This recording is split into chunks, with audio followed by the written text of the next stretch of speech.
يوسف يا حبيبي، يلا يا بابا، كفايه نوم لحد كده، قوم يلا اصحى. في ايه يا بابا؟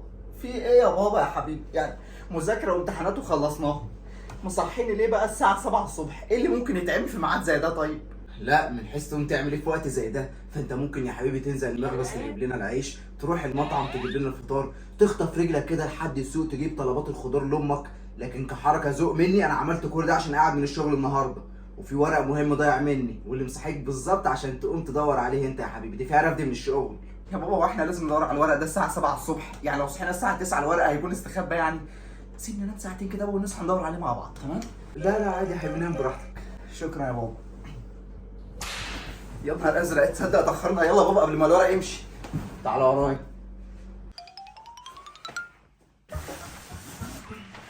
امسك بقى يا حبيبي شويه الورق دول هتدور فيهم. لو خلصت بقى ترتيب في الورق اللي معاك ده وفنطته حته حته وما لقيتش الورق اللي انا بقول لك عليه وسطيهم، تمسك الدولاب ده، اي كراكيب فوق الدولاب تنزلها وتدور فيها لحد ما تلاقي الورق. حاضر يا بابا.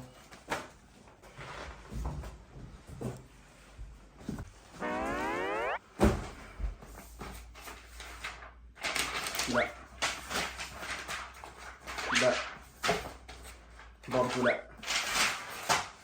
ايه ده؟ نتيجة الثانوية بتاعت بابا 205 من 410، وعامل لي فيها مجدي يعقوب عاوزني ابقى دكتور. لا لا برضه. ايه ده؟ هو انا بدور عليه اصلا؟ يا بابا ها، لقيت الورق؟ حضرتك ما قلتليش شكل الورق اللي انا هدور عليه ايه اصلا؟ دوسيه احمر. مكان الدولاب مفيش دوسات هنا خالص. شوف فوق الدولاب بقى. بابا اخد الكرسي. هو ده مين الرحيم الواحد؟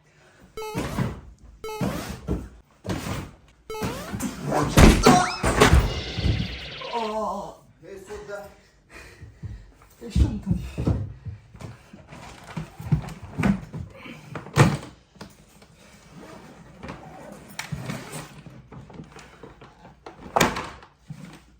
ايه ده؟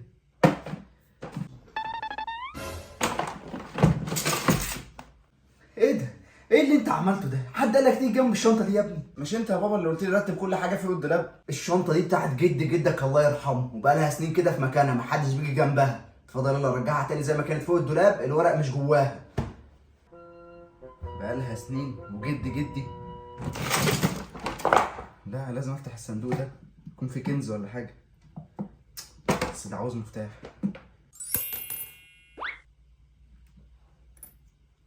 ايه ده بالسهولة دي؟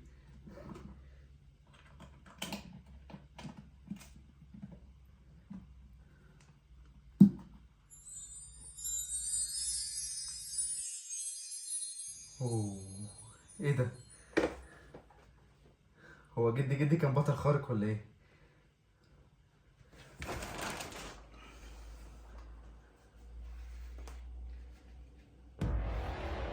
اوه شكله جامد. يوسف تعالى عاوزك. جاي. ايه ده؟ ماله بقي مبتسم ليه كده؟ وده يا يوسف. حاضر.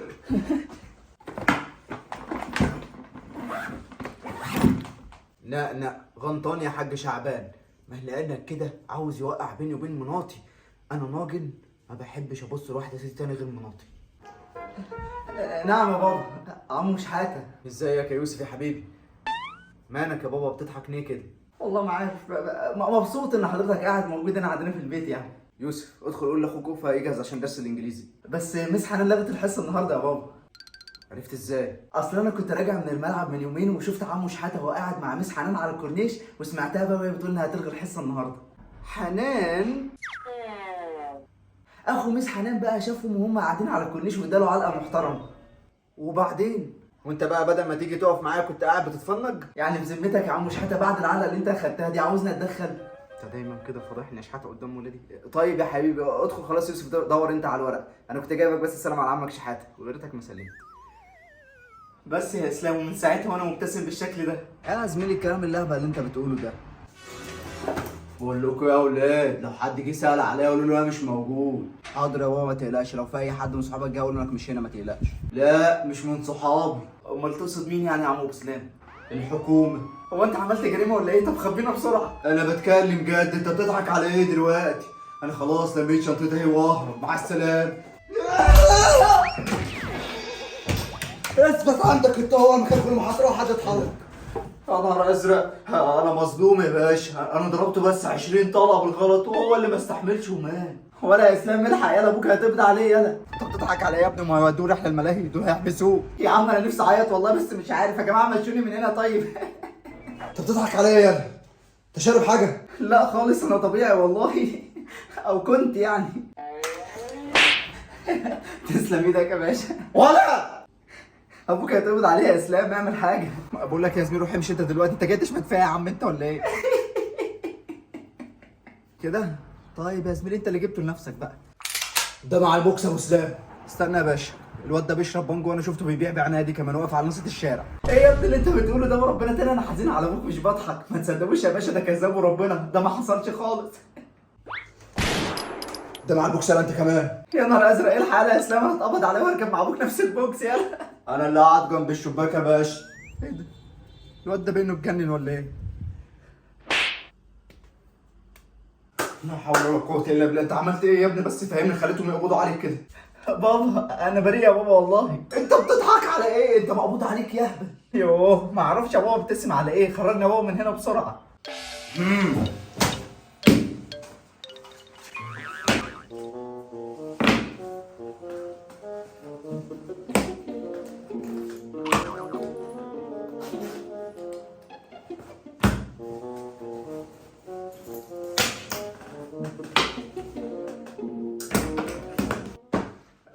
حضرة الظابط بس معلش، ممكن اعرف ابني اتقبض عليه ليه؟ احنا بنعمله التحاليل اللازمه، لو طلع مش بيبلبع اي حاجه هتاخده معاك وانت مروح. اما بقى لو طلع بيشرب حاجه كده ولا كده، وده اللي انا متاكد منه، هنفخه وهخليه يكره الشنب اللي قدامك ده. يا ابني هات لي التحاليل بتاعت الواد ده بسرعه. بسرعه يا ابني، عاوز اعمل حمام. اسكت توديني في داهيه، نشوف اخرتها معاك ايه. حاضر يا بابا. التحاليل طلعت سليمه يا حاج، تقدر تاخد ابنك وتروح. بجد والله ربنا يبارك لك يا حضرة الظابط، متشكرين جدا. انت عارف يالا، لو لمحتك في الشارع كده بالصدفه وبتضحك بالطريقه المستفزه دي، انت عارف انا اعمل فيك ايه؟ ايه؟ طب يلا السلام عليكم، اجري. دخلتنا الاسم، بقينا رد رسوم بقى. انا عاوز اعرف دلوقتي ايه الابتسامه الملزقه اللي على وشك دي؟ انا اللي عاوز اعرف اكتر منك، انا بقى هنج ونفسي ابلع عليه ومش عارف. عليه العوض ومنه العوض، ابني اتهطل. الحق يا حاج، انبوبة الغاز بتولع، طفيها بسرعة. يا لهوي. مش من هنا يا حاج، ننضف من الناحية التانية. انا عارف.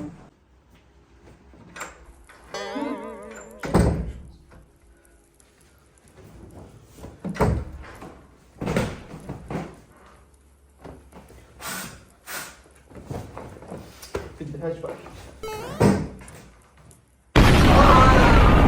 يا نهار ازرق، خلي بالك يا بابا لما النار تمسك فيك وانا هتصل على المطافي.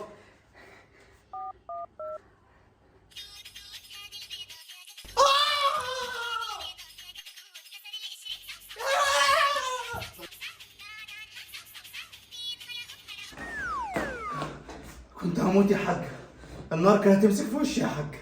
طب الحمد لله بابا جت سليمه، انا كنت قاعد بكلم المطافي. انت بتضحك على ايه يا بتضحك على ايه؟ بقول لك النار كانت هتموتني جوه، ده بدل ما تيجي تطفي معايا. يا بابا ده الجو جايب هوا سخن وانا مش مستحمله، عاوز ندخل النار بنفسي اطفيها، وبعدين بقى صراحه كده استشوارها هيبوظ. يا رب. ربنا يسامحك يا بابا. طب ده اعمل معايا ايه ده طيب؟ ولا اخفى من وشي يا ابتسامتك الرخمه دي. حاضر يا بابا. ايه اللي انا فيه ده؟ وايه اللي بيحصل؟ وايه الابتسامه الرخمه دي؟ ليهم حق يشتموني ويضربوني كمان. يا ترى السبب القناعه زي ما انا فاكر؟ انا هكتشف بنفسي.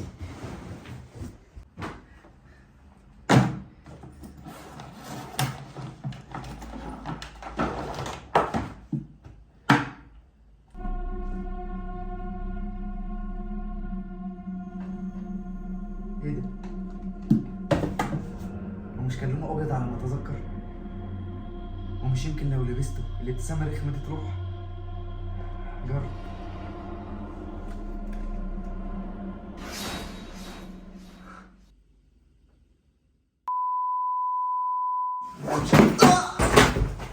بسنة خلي بالك.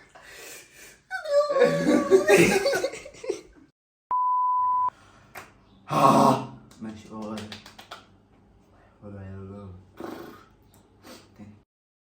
ده شغل. طيب منهم في الشغل. لا بس لا بقى انت بتهزر يا جدعان. انت كده تضرب والله ما لا انت قلت تضرب ما تتكلمش. عم شعبان الحقيقة اهو. جو بس.